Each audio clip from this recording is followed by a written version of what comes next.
atrofingizdagilar sizni dangasa deydimi? Men sizni kreativ ijodkor deyman. Yaqinda Adam Godin degan odamni TED Talks'dagi vystupleniyasini ko'rib qoldim va u yerda aytayapti.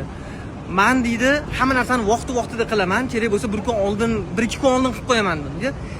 Menda g'oyalarim standart chiqadi, lekin deydi, oxirgacha cho'zadiganlar, taqab qiladiganlarda ularda kreativ решениyalar ko'proq chiqadi deydi. Sababi ular oxirgacha o'ylaydi shu narsani va vaqt masalalari, chegaralari turganda deydi, miya boshqacha ishlashni boshlaydi va shuni evazidan g'oyalari ko'pincha ularniki menikidan ancha farq qiladi va ular ancha yaxshiroq bo'ladi deydi.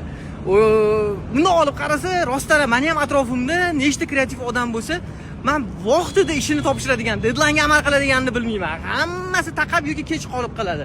Hammasi dangasa. O'zim ham shunaqaman. O'shaning uchun dangasalarga jo'natib qo'ying, ular aslida dangasa emas, ular aslida kreativ odamlar.